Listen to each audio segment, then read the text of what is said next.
vertical. Here we go. Spectacular.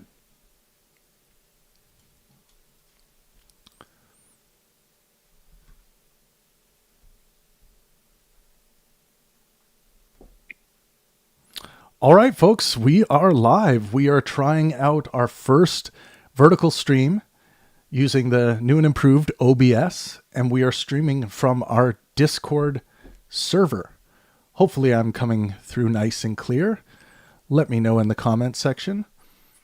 We decided to ask the question, do you believe in God? We're going to deal with the God question today, which should be fun.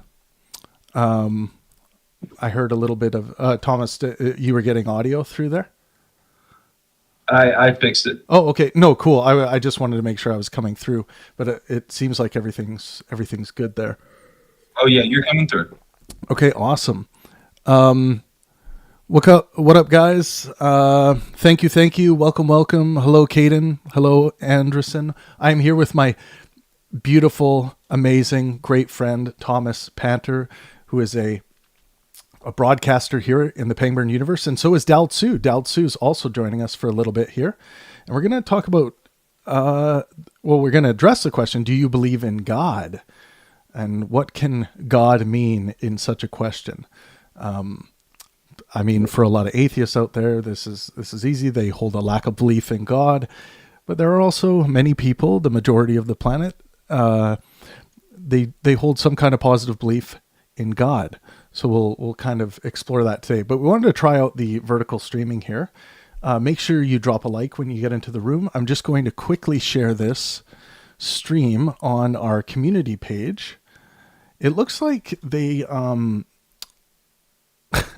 they used, I could be wrong about that. Let me try refreshing this page here.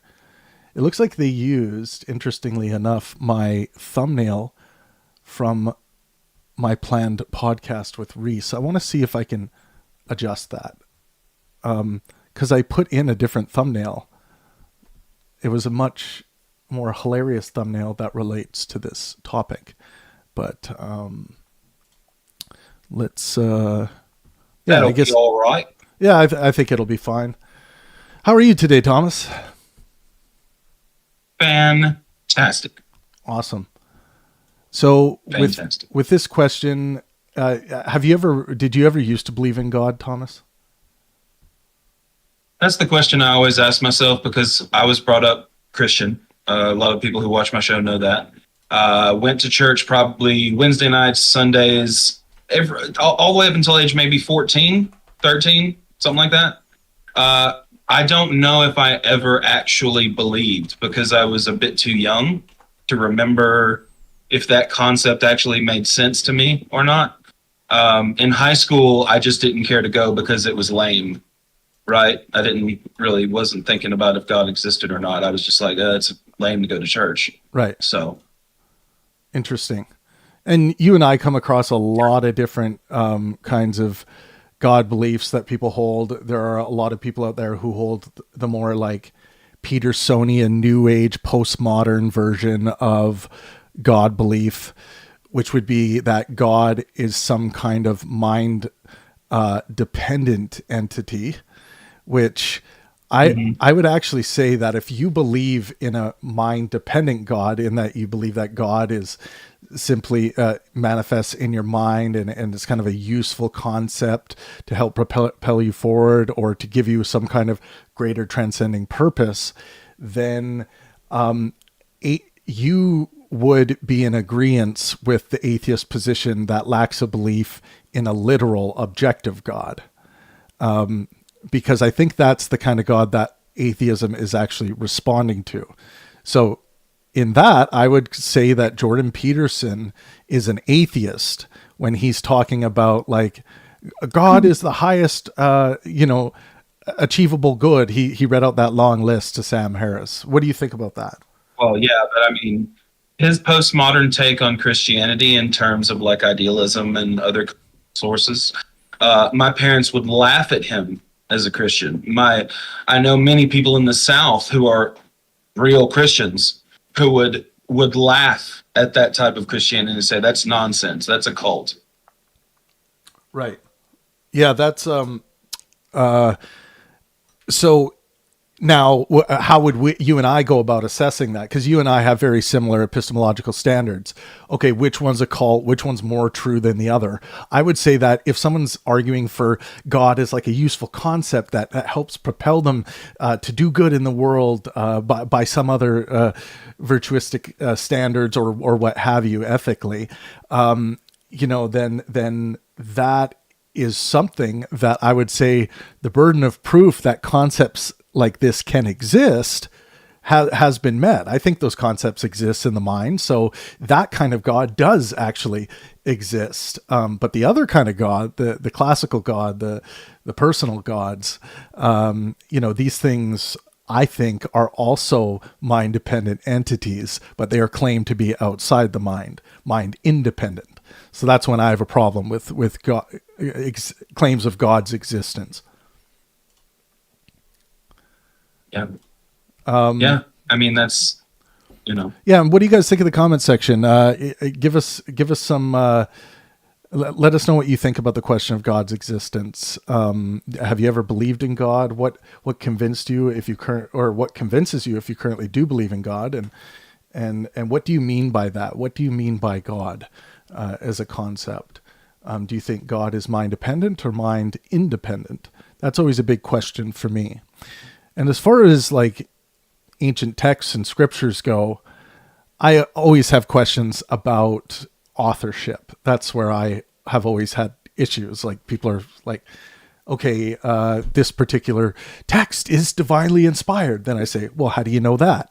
And then they're like, well, because it's written that they were divinely inspired, or someone said they were divinely inspired, or an author said they were receiving divine inspiration. So there's this, yeah, exactly. This is kind of it's not really getting to what I need to see, especially someone who values correspondence criteria. When I want to try and objectify any of these claims and try to tie objects of some sort, even if they're historical artifacts or further verification from other historians or things like that, to try and corroborate and put together a model that would satisfy empiricism at some level, even if we don't have access to the actual events themselves, which is often which is the case for historical issues.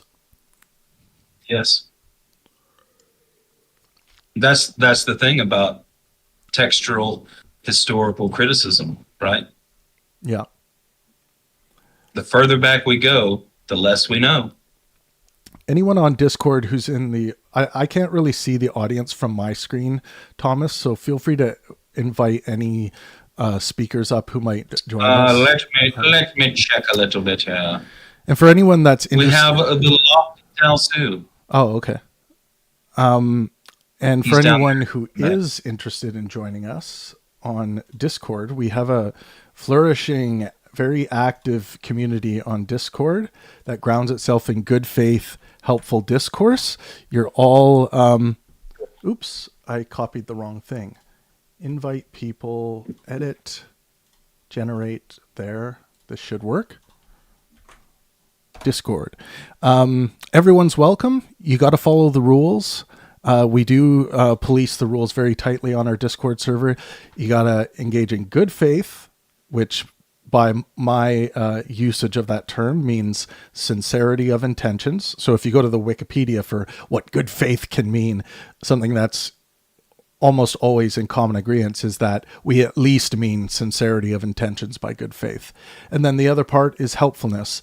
And at this point, hopefully you understand the difference between helpfulness and unhelpfulness. But if you don't, we have a lot of great judges and admins that will help you navigate that. But by way of example, you should be able to learn by all of the text chats that we have going in the Pangburn library of what helpfulness looks like and what, good faith looks like. So bring a good faith, good intention to have great conversations and explore ideas, and you'll have a good time. But that's the Discord link right there. So yeah, and also, what are some other problems you see with like the Petersonian type God, and what confusion, Thomas, that this might Well, cause I in mean, the it's just conversations around another, God? Yeah. yeah, I mean, it's just another wrench thrown in the cogs because every single person within Christianity, even Peterson, has a different interpretation of what soteriology is. Right. And maybe And go through what that soteriology is is the for our audience. Yeah. yeah. Soteriology is the study of what one must do to be saved. It's about salvation through Christ. There are people who believe that once saved, you're always saved, and you're going to go to heaven if you're an atheist or not. Catholics don't really hate on atheists that much. There's plenty of Catholics that would be like, yeah, sure, you're going to heaven. Then you go to just any random Protestant church where I live in Alabama, you're going to get everybody in the pew has a different opinion on what you must do to curry favor. So you know, that you got to Peterson has to admit, well, mine's just another interpretation of how God might be. Right. And obviously that distinction between mind dependency and mind independent is a Yes. big one for Christians, like, because the traditional Christian belief Yes. believes in a mind independent God, of course. Like, Yeah, I mean, to my parents, God is a real thing. It's not something ethereal or metaphorical substrate or any of that. It's nothing metaphorical. It is a real being right, that cares, right. and That that's created what it is to them. that created everything. You know, reality Yeah, in itself 6 to depends on 10,000. God's existence Yes. in that So view. the whole mind independent, mind dependent thing is very useful, but everything to some certain extent is mind dependent, of course. But what we want to do with our correspondence criteria, me and Travis, is match what we understand objective reality to be as best as we can with our internal model of subjectivity or mind dependence. We don't want to have something in our mind dependent states that do not represent the mind independent states. That's what we as physicalists or neutral monists or whatever you want to call us ontologically, that's what we're trying to do. What do you think? 100%. I'm just announcing that we are live on Discord. By the way, Yeah, go ahead. I forgot to at everyone on that. Yeah, add everyone again.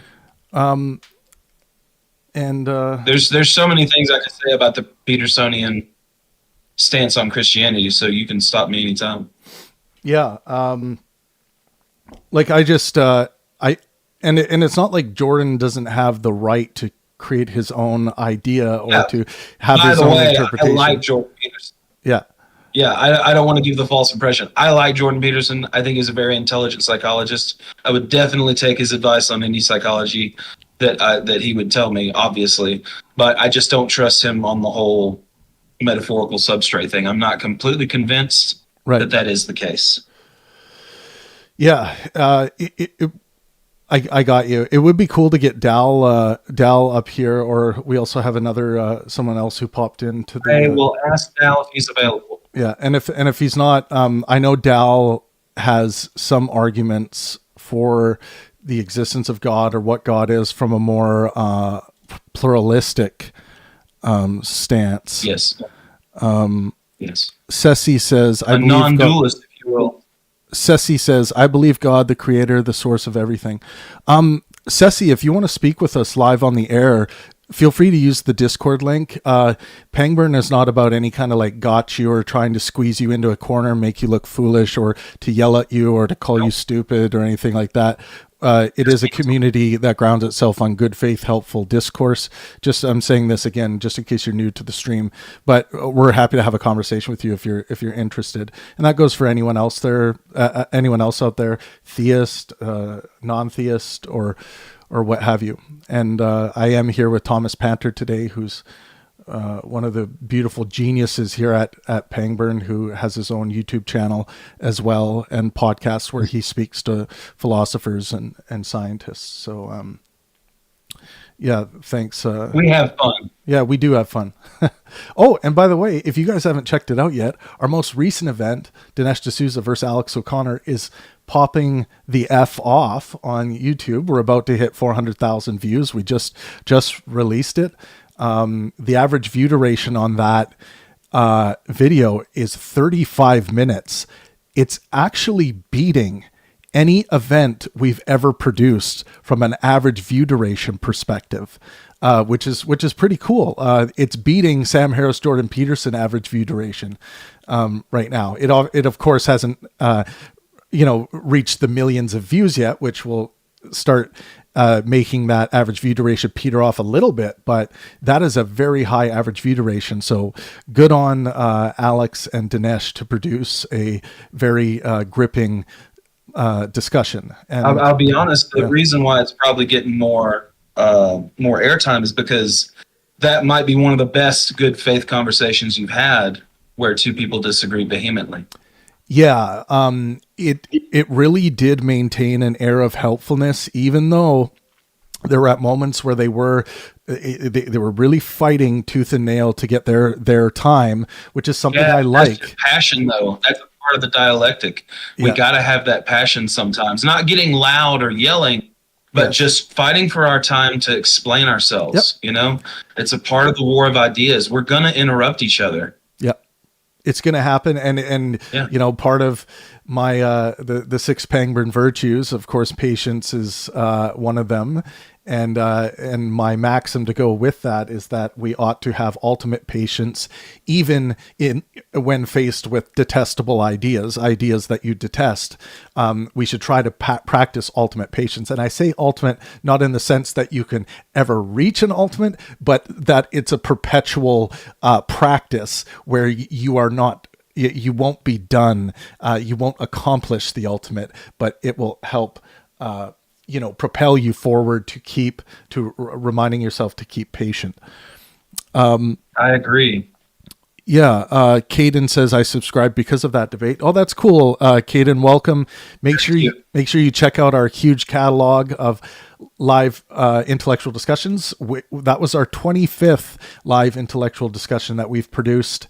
If you guys are interested in hearing more people have a conversation with Dinesh D'Souza, we have one other event where Matt Dillahunty goes head to head with Dinesh D'Souza on the existence of God and politics.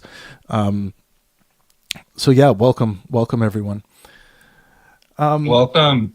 And if anyone who's sitting in Discord right now is interested in speaking, we are live on YouTube. We're trying a YouTube Shorts feed right now, live stream.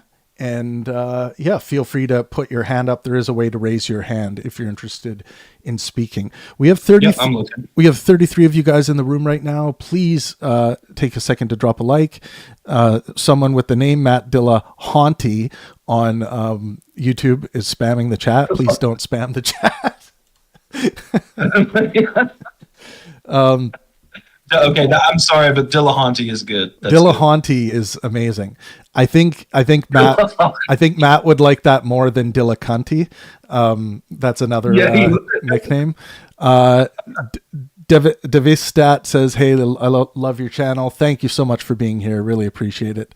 We love you. Appreciate it. Yeah, it looks like someone's raising their hand there, Thomas. If we want to bring them up. All right, I got him. I'm not sure who the member is. I can't see the full name, but Anderson. All right. Welcome. You're on the stage.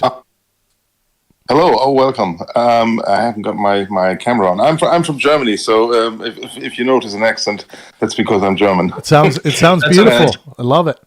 Oh, thanks. Yeah, you sound great. Thanks. Yeah, I haven't been on an English speaking channel in my life, so it's the first time for me. We have something called Atheist TV as a YouTube channel in Germany, and I'm regularly on stage there. Oh, that's cool. Can you send me a link to that? Because I would like to check that out. That sounds pretty cool. Yeah, of course. Please the link in the. Yeah. So what do you think? What do you think on this question? Do you believe in God? Where do you sit on this question? Well, My background is I grew up in a German family that was pantheistic.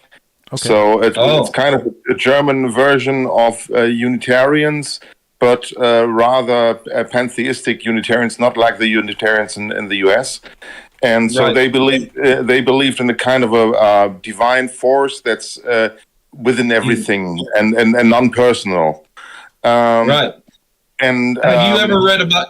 I just have to ask you this really quick. I'm so sorry to of course, interrupt you. no Have you problem. ever heard of Neoplatonism? It's a philosophical school. Of what? Can you repeat it, please? Neoplatonism. No, not really. Well, I what could. they believe is very similar to what you believe, or Mhm. what you did. I don't know if you still Yeah, believe it or not, but it's a very Unitarian, yeah, pantheistic hmm oneness type thing. Yeah, it's very yeah. similar. I just thought I'd point that out for the audience. Yeah, probably it's similar. It's Yeah. and the interesting part started to me when we had kind of the at the age of 13 to 14, when you get kind of teachings about your religion and many other religions, and for the Unitarians, the goal was not to make a good Unitarian out of me, but to teach me about all other religions, and so I could make up my mind myself. And that so for 2 years they took me through all other religions and philosophy stuff and sociology and whatever. And after that, I kind of for maybe 8 to 10 years, I moved, or I went from one religion to the other. Been with, I lived in a Tibetan monastery in 1991 for half a year, and I was in retreat centers and in Baptist churches, and got lessons in the Book of Mormon and all that kind of stuff. And it kind of ended up that nothing was convincing. You know, the more I learned about different religions, and I always asked myself, how do people and why do people believe this stuff? And I couldn't. I was never convinced. So maybe at the age of 25, it started to me that I said, okay, I can't believe anything of that, because it's not necessary. They are of course contradictory, but there's no reason to believe one or the other. And I discovered that believe nothing is a valid and most probable correct position. And so that's why I'm since then I consider myself an atheist. Okay. So Yes. when you say believe nothing, are you speaking as in nothing spiritual, or nothing? How do you Well, mean believe in nothing? well, I think this has changed. Yeah, I'm 56 now, so since 25, Oh, some years yeah, have yeah, passed. In yeah. the meantime, I'm more on the kind of skeptical side, that I don't have I don't think any supernatural exists. You know, Okay. Yeah. and this is beyond concepts or of God or angels appearing or hidden forces influencing life or people or spirits or homeopathy or whatever. You know, like Yeah, there's so much. astrology, any of that, right? Yeah, Yeah, yeah. so I'm rather critical, but on the point, if somebody gives me compelling evidence, I will change my mind, but until then, I doubt it, and it will I not. think that might be the wisest. Yeah, and it Yeah, doesn't become a part of my daily life. You know, and every time yeah. I look at these concepts, be it homeopathy or be it any kind of religion, it always has this stench of being anachronistic, you know, kind of pre-scientific, like homeopathy. Well, And all. many Christians. I'm sorry. I keep on interrupting you. I apologize. No problem. I can talk forever. I'm having fun too. Many Christians, especially in the United States, they have this idea of this place is just dirty rags. This place is just a place to wipe our feet until we get to heaven. You know, that's big in the South, is that this place, Yes. you know, doesn't mean much.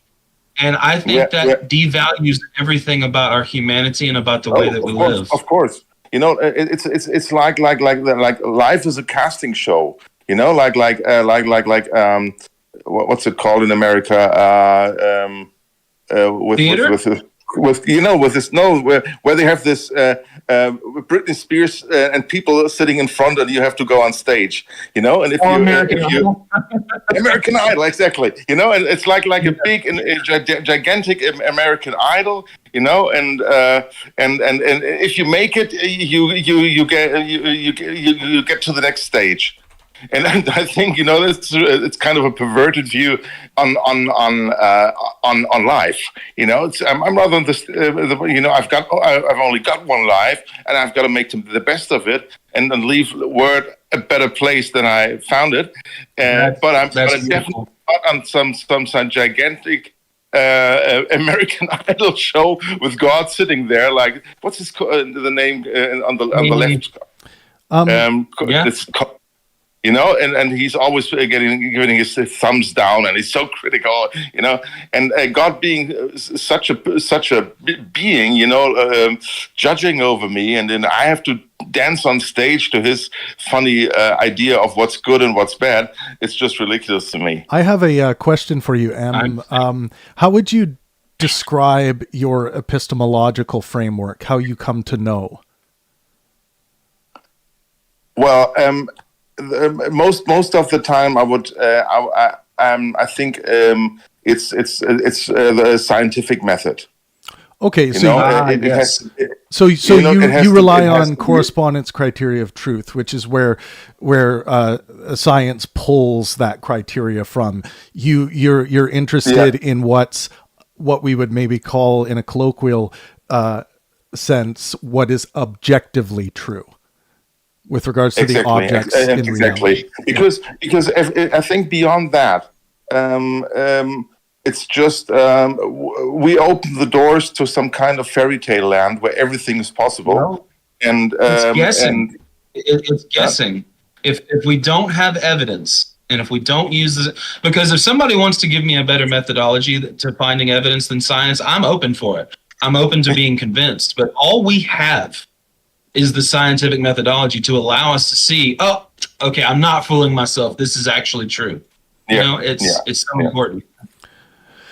Yeah, I agree. Everyone listening, please just take a second to smash that like button if you're enjoying this conversation. It really helps the health of the stream out, and it maybe even makes us love you a little bit more, even though we love you a lot. I don't know if that's possible. We do. But Em, the reason why I asked is my follow-up question to that would be, are you in a position of willing to claim that you know that gods do not exist? Well, that would be the Gnostic atheist position. Some simply answer this with you can't prove the negative, or you can't tell if there's not a unicorn living on the backside of the moon, you know, or Russell pot, you know, this kind of stuff, but so far there's so much evidence that a God does not exist in the way that religions describe him. If I can say him, because it's a personal God they are thinking of. You know, there may be things that I can't rule out for 100%, but the possibility that still something exists, from my point of view, to my knowledge, is so small that it doesn't count. It doesn't affect me, you know. So I wouldn't say I'm for 100% sure, because I can't be. So we just stumbled. That's so wise of you. Yeah, we that's just very stumbled wise of onto you. something that I think is But still, yeah. Why I call myself an atheist is because even if it's only 99.999% or 99% or whatever, sure, or convinced, not sure, still it wouldn't make a difference if it existed or not. And so I live in my daily life as God does not exist until the evidence comes or shows up. And I am convinced that I have to change my mind, and I would change my mind. But until then, it does not exist to me. It's the same as Russell's teapot and the same as the invisible unicorn on the backside of the moon. Yeah. I think that's right. I like to argue for the Gnostic atheist position because certainty ought not weigh into our epistemological standards. This is another thing I would argue. So we don't need to consider how certain we are, I would say, about our epistemological standards. I think that I feel confident in claiming that gods do not exist. I know that gods do not exist as much as I know that Santa Claus doesn't exist as its own object. Santa Claus exists as a mind-dependent concept, like inside our mind. But I am epistemologically sound, I would argue, from a correspondence criteria perspective, from any criteria I would consider to be a sound epistemology, that Santa Claus, I know, does not exist. Mind dependently, yes, Santa Claus exists, but I know he doesn't exist. Is it possible Santa Claus exists as an object, as a person that travels around, time dilation, delivers the presents? I still think it's possible as a fallibilist. I'm not going to rule it out because I don't claim to be able to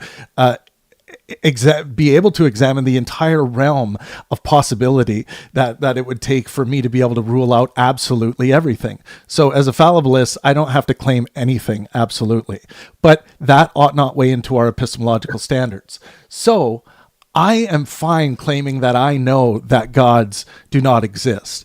And why do I go that far with God and Santa Claus and leprechauns?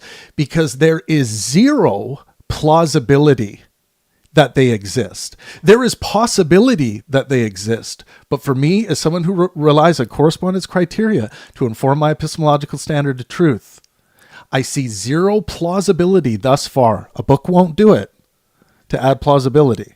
A book can, make a possible argument in some ways. Yeah, it's possible the Christian God exists, but that doesn't matter to my epistemology.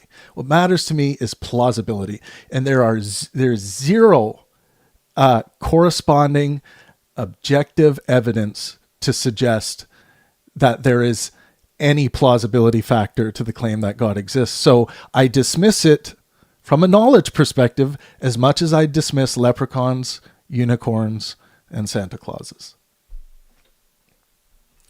What do you think, Thomas? That sounds good. I agree. I mean, this is the null hypothesis. Right. Something doesn't exist or something doesn't have a connection or a causality to exist until such evidence is proven that it does.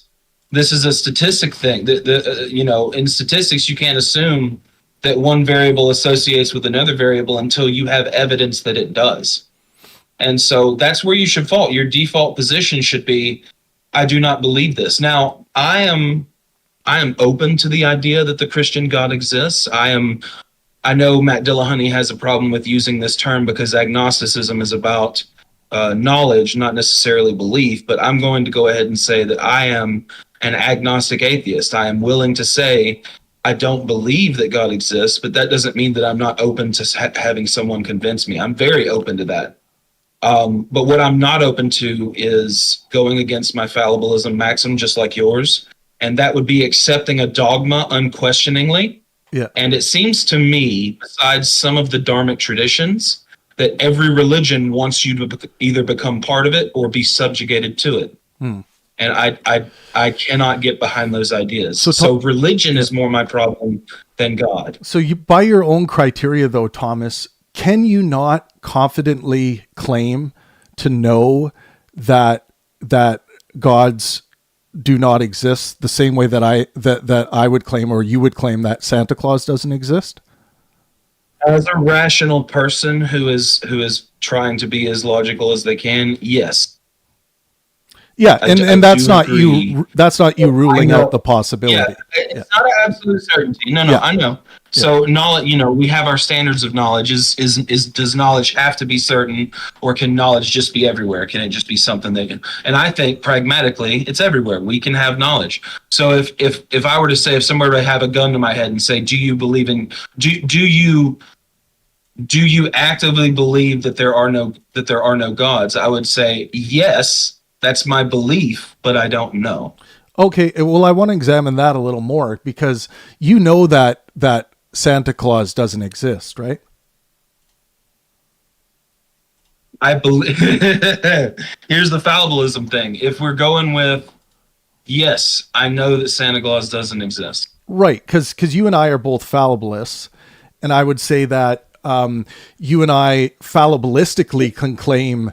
This is what I would argue to you because I know your positions so well. I would say that you and I could claim fallibilistically that we know that gods do not exist because we might be wrong about any of our knowledge, right? Yep, Okay. that's correct. Okay, cool. So, I'm just very, because I don't want to run people away from conversation. yeah. Just from my side, I always try to tell people that I don't, because a lot of people, the colloquial term when someone says no or knowledge, they are usually meaning absolute certainty. Which is stupid. That's what they're saying. No, it's a fact. Look, it is. Yeah. It is. But you have to be careful when you're talking to people, and that's why I'm trying to say I don't want to say no because I don't want to give the air of certainty. But with what you and me are talking about here, yes, I know that there is no Christian God. Yeah, and look, folks, that's my fallibilism virtue and maxim. The fallibilism is the first Pangburn virtue. This is all going to be discussed in my first book, the 6 Pangburn virtues and maxims. And the maxim to go with the fallibilism virtue is that certainty is almost certainly unattainable. If you're interested to see the syllogistic breakdown of that, you can join our Discord server. I just reposted it today in the philosophy tab. We have a tab that is called the Pangburn Library on Discord, which is home to some amazing textual conversations that happen throughout the day, and it's all good faith, helpful discourse. Sometimes people cross the line and judges have to come in and help with that, but do join us on Discord. This is where we are having like really good, strong conversations, and you don't have to be an academic. I would just say, come in with an open heart to learning, and you're going to have a good time, and you're going to learn a lot. I learn something every day on the Pangburn Discord. We call it the Pangburn Universe. And if you stick around long enough and you become a known figure in the community, you get a sweet customized superhero Pangburn Universe avatar. That's just another reason why to join the Pangburn Universe. Cool. So we went through epistemology, and does everyone know the difference between agnostic atheism and Gnostic atheism? This is a issue I see come up a lot. Thomas, do you want to explain that? Yeah. Yeah, this is something that Matt Dillahunty, he's like, agnosticism deals with knowledge, and theism and atheism deal with belief. That is technically true. However, the colloquial meaning of agnosticism deals directly with theology. Most people, when they talk about agnosticism, they're not using the Greek term for "I don't know." They're using it as a spiritual position. You know what I mean? And hard atheism is there is no gods. Hard agnosticism is I don't know and you can't know either. But something like weak agnosticism is I don't know, but I'm open to evidence, right? Then there's going to be wishy-washy people. There's going to be people who I don't know either way. I'm not really sure. Who knows? Right. Now, yeah, and I like the way that, and I don't know how you feel about this, Thomas, but I like the way that Dillahunty and others and myself, what I mean by atheism is simply a lack of belief in God, and how that gets categorized as agnostic atheism. And then if I if I'm defending, or if I hold the Gnostic atheist position, I'm willing to claim to know that there are no gods. So there is an important distinction there. So when someone says, and Thomas brings up an important point, because the agnostic term, even in academic circles, does not necessarily mean a lack of belief in the way that it's talked about in, like, let's say, pop atheism or pop science. It kind of takes on a different meaning. So this is just an argument to make sure you are on the same terms when you're having a conversation, or you might just end up talking past each other. And it doesn't mean that you just have to adopt one person's terms and continue. You can actually move forward with both of your terms, so long as you are referencing both terms and people are clear on when you're, and this is what our friend Perry says about synergizing throughout the dialectic, and I think it's a very important thing. Go ahead, Em. Did you have something? Yes, I sometimes have a problem with this agnosticism term and how it's used and how it's understood, or because sometimes it's really this wishy-washy thing, where it means it can't be known, whether it's right or whether it's wrong. Or whether it exists or whether it doesn't exist, you can't know, you can't tell, you will never be able to tell, and no one will ever rule it out or rule it in or something like that. That's hard agnosticism. That's what I was talking about a second ago. Exactly. Yeah. And if I talk to people of, for instance, Muslims, if I tell them everything you believe might as well be true, that's not what I think. Because most of the times the concepts behind religions or their gods or what they do or what they want are so complex that the likelihood or that it's true decreases with increasing complexity. So a very simple God that made a snip at the Big Bang or something like that and then disappeared and never did anything again is more likely than the one who looks down from the ceiling when I'm in bed with my girlfriend and watches me and rates me on a scale from 1 to 10 on my performance. So the more complex it gets, the more I'm on the position. I'm not agnostic of that God who does that. That kind of God does not exist, I don't like calling myself an agnostic atheist, because I'm so very convinced currently that these types of complex God concepts, are very likely not true. Yeah, Em, I want to second what you said, and I just feel comfortable epistemologically. Like I outlined earlier, not referencing the realm of possibility, because that's not what I care about epistemologically. I care about plausibility.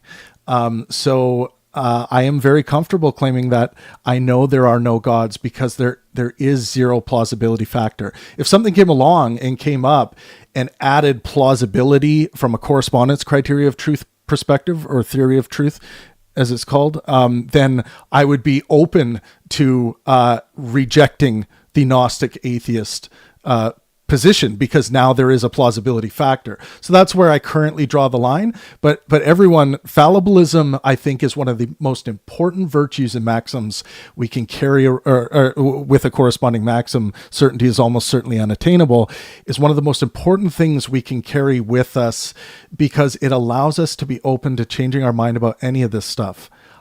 I think it's important to realize that it's still possible that these things exist, or that we just can't see these things for whatever, due to our cognitive biases or whatever. That's fine, but that ought not weigh into your epistemological standards. That's what I would argue.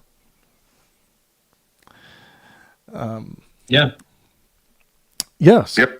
I have nothing to add to that. Yeah. Okay, great. Your epistemological standards should be, until we have a better model, you should have relatively what's called JTB, guys, which is justified true belief.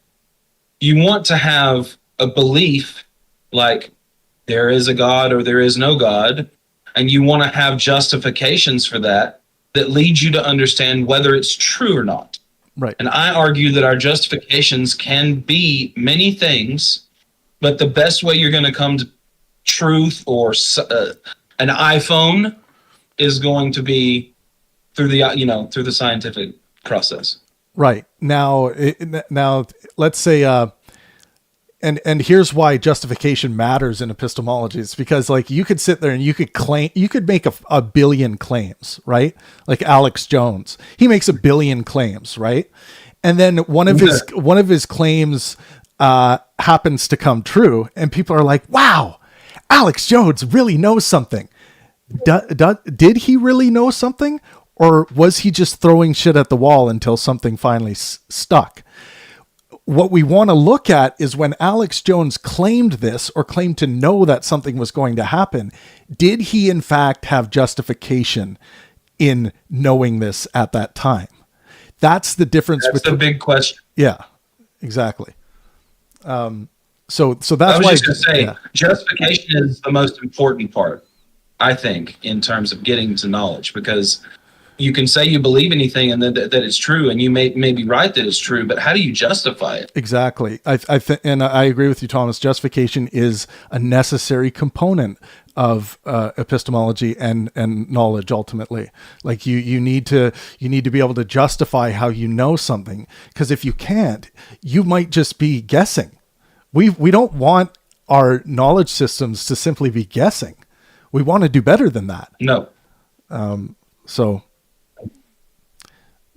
perhaps an educated guess.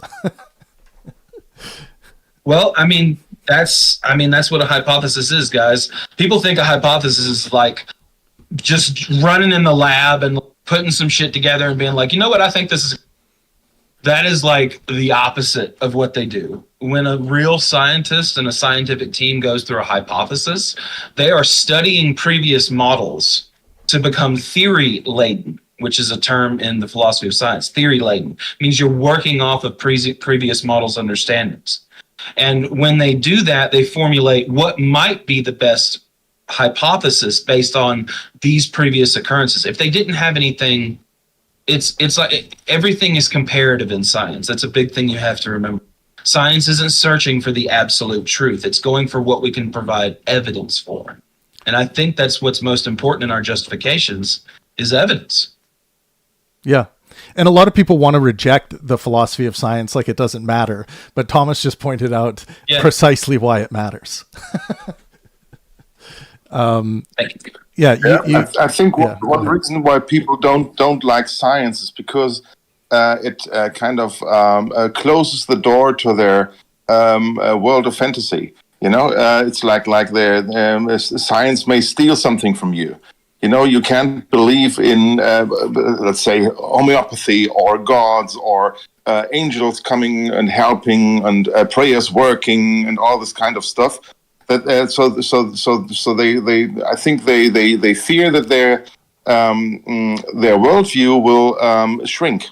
Like the something's taken away from them. Well, I think that's I think that's a really good point, and I think what's often happening is there's science will point out where you may have made a category error, where you thought something was, let's say, a way of accurately describing reality, when really what you were doing was artistic, or creating poetry, or creating a useful fiction, something like that.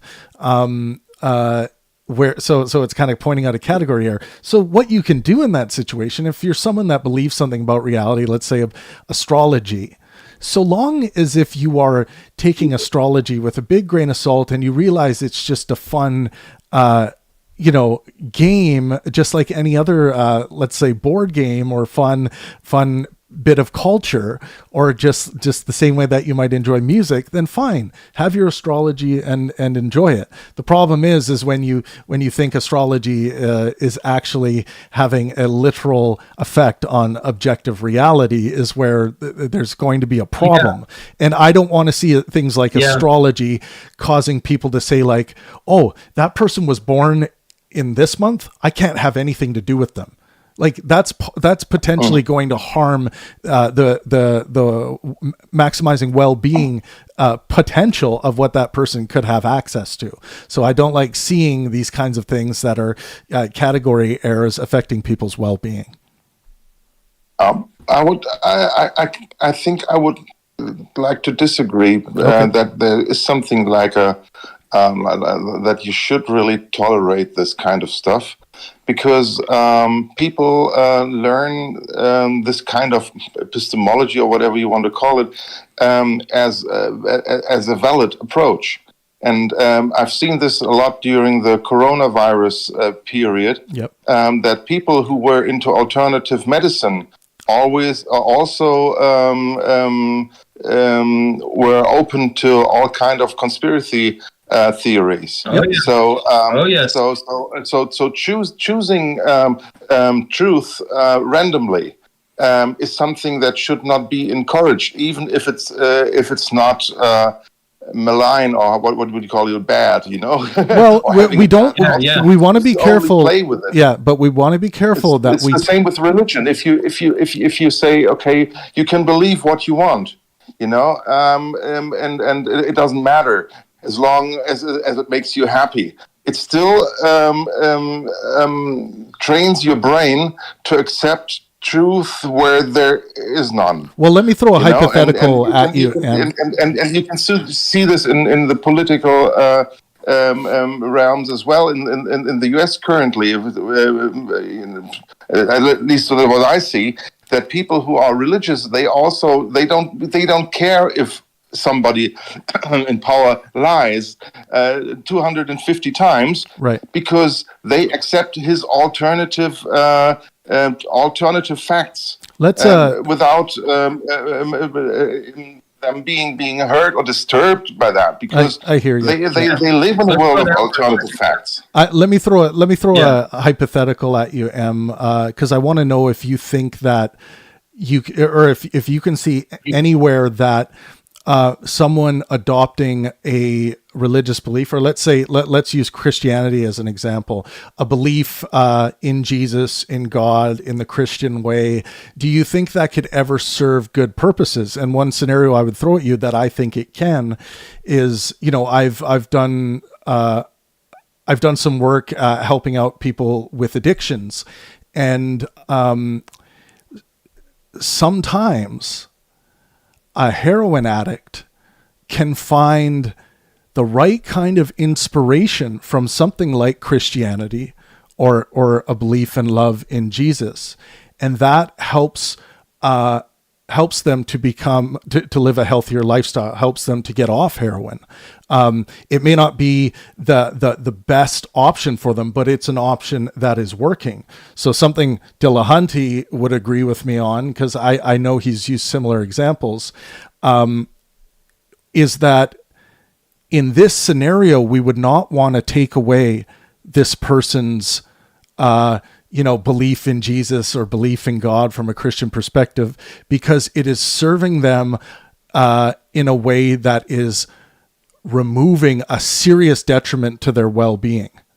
It is helping them to maximize their well-being in a critical scenario. So surely there are some scenarios where we should think that this belief can be good for others, or for individuals who are going through. I kind of agree, but I don't necessarily disagree, but isn't it like trading one addiction for another, even if they get healthy? It is.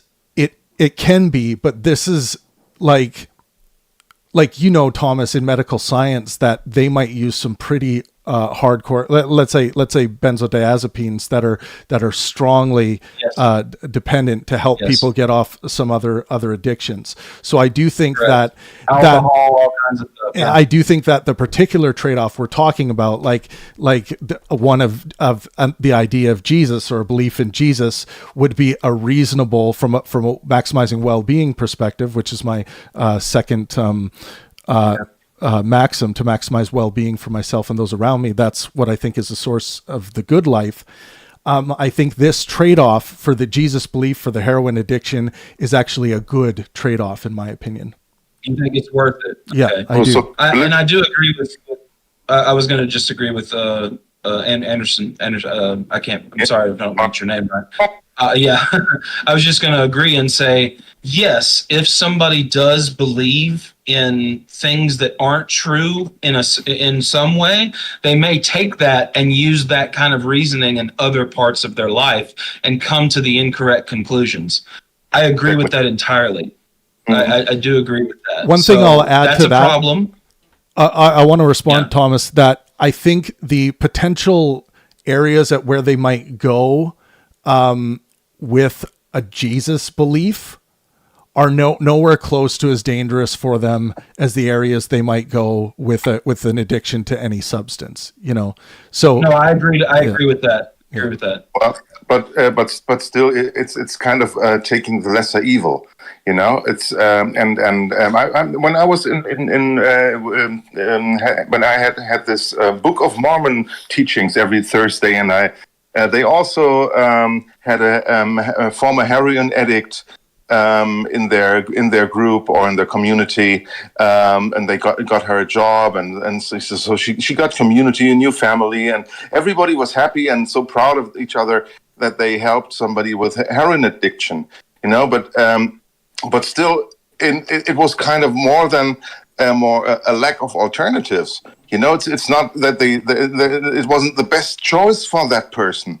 A good therapy and caring people in her social environment would be much better. Maybe accepting parents or resolving some issues for her without getting her into some religious cult. Yes, no question. I agree. I agree fully with you there that there are better options than the Jesus option or whatever. But sometimes we do have to take, like you mentioned, the lesser evil there, if it does have a direct connection to this person, at least seeking to drop the heroin. And then I would say the goal would be to, help them realize that, there are some helpful things in Christianity, perhaps, but you don't necessarily need Christianity to be well. There are many people who live beautiful lives with very high levels of well-being that aren't Christian lives, that are secular lives. So I think in steps there. My issue though is when I speak to atheists who think like, no, the important thing is that they disbelieve in God because it's bullshit, and they're not considering the heroin addiction there, which should be, based on my ethical standards, my moral standards of well-being, their ultimate interest in that individual should first be their mental, physical, and social well-being. That should be considered first. Yeah, but on the other hand, I see so many missionaries, like in Africa or whatever, where they or also the spread of Islam, or for instance, where people, where communities or cultures who are just kind of still in shock from modernization, yes. sometimes take on these religions and as an alternative, and also as an alternative identification. So they when their former what they took pride in was ruined, like I'm a strong African, Right. You're a strong African, you're malnourished and your culture sucks. Yeah, and then suddenly you're a Christian, and of course Christianity gives something to those people. It gives them identity, it gives them hope. But on the other hand, it still drives them into dependencies and to poverty and into into misjudging reality. I agree. And I think this, and while you can say, okay, they do a lot of good things, they bring food and they build churches and they build school and teach the Bible, and they bring a lot of bad stuff. And if you look to developing countries who are Christian for a longer time, you can see all the bad sides, like where the Catholic rule, and there's overpopulation, Right. and they don't like contraceptives, and they have 7 or 8 children which they don't need because and they can't feed. And I agree with every this example. I agree with this. What you're raising is an example of religious exploitation. And I am against any form of religious exploitation of anyone or any individuals, including the heroin addict in the situation I talked about. If there is someone trying to exploit this person, that would be a big problem. Now, the example I gave you was not a religious exploitation example, was one that the only evidence that we had is they had found some solace and belief in Jesus but if we add the component of exploitation, like you talk about these religious missionaries going in being like, hey, you want this bread, you want this Coca-Cola, you want this water, you want this new school, well, it's going to be a Christian school and you're now Christian, right? Like that's this needs to be resisted and fought against. Yeah I think we have the same, even in Germany. Some like 10, 15 years ago, now 20 years ago, I lived in a city, and on the opposite side of my window, every Saturday there was the what's it called, Salvation Army, and in the area where I lived, there were a lot of drug addicts. So it was kind of the center of the drug addicts in that town. Yeah. And what they did was preach first, sing their songs, and all the drunk and drugged people were waiting in line, because after the singing and after the songs and after the preaching, they were handed out some food. And I had to watch this every Saturday. Yikes. And of course they did good, and it was good that they gave food to the people, but I think this goes into the realm exploitation. Of exploitation. Yeah. And selling their religion, and this has been a standard in many churches, and many what they call charity. So much of religious charity is either to get them a better place in heaven or direct access to, or to have a better reputation within their community, and saying, oh, I've done so much, I help the poor people, they need the poor, so they can feel better. All those white women in the US and coming from their driving with their SUVs to do some charitable work in their flower dresses. Well, I'm not against really white. awful. I'm not against white women doing charitable work, but it's the exploitation I have a problem with. But I hear your example. I was just painting a picture. I know. It was not against white women, but I like just we know that. Example of something I stumbled across when I was in the US. Yeah. I was in North Carolina for a while, and I've been with a family who was like, "Oh, we have to do charity this weekend." Then they, everyone, if you're enjoying. If you guys are enjoying this live stream, this vertical live stream in your shorts feed, give us a thumbs up. We'd really appreciate it. We're having a great time here. We'll probably go for another few minutes, but we are going to be live basically every day like this moving forward. It's nice to see a decent sized audience in here for this stream. It's been great having you guys here. Thomas, did you have anything else you wanted to add? No, I have to go to my appointment. I do want to add a few things. I have to go to my appointment here in about 45 minutes. But one, it's been an honor talking to everybody. I love all of you. Thank you for coming into the chat and everything. When it comes to God, when it comes to believing in God, I look at my parents all the time. I love them. They're wonderful people. They have great hearts. But at the same time, my mom thinks that the earth is 6,000 to 10,000 years old, doesn't believe in evolution, doesn't think that gay people make a choice to be gay. They think that it's a choice. Just every ridiculous thing that you can believe a Christian would believe, they believe it. And I don't want to fight these people because I love these people. They're my fellow humans, and I need to learn to get along with them. And especially my parents, how do I deal with that? it's just something that's close and near and dear to my heart, and I would just bequeath everyone to take time to talk to someone who believe. If you don't believe in God and you're angry about it, calm down, be patient, go talk to someone who believes this way, and see where you can go, because that's all you can do, really. Yeah. Wow. So well said, Thomas. Love you, brother. Thank you so much for doing this today. I hope to have Thomas with me every single day on here. We're going to keep going tomorrow and the next day to the next day to the next day. So make sure you guys subscribe, hit the like button on this stream if you enjoyed it. And thank you so much to M for joining us. I just see your name as M, by the way. My first name is Mark. Okay, M-A-R-C. Thank you so much Mark, for joining us. Mark, my last name is Kirsten, so in the chat I appeared as my last name. Maybe I shortened this to Mark. All right. Okay. Well, thank you so much. Very nice. Thank you for the contribution. Really appreciate it. All right, everyone. We'll see you tomorrow. And as always, let art and science inspire.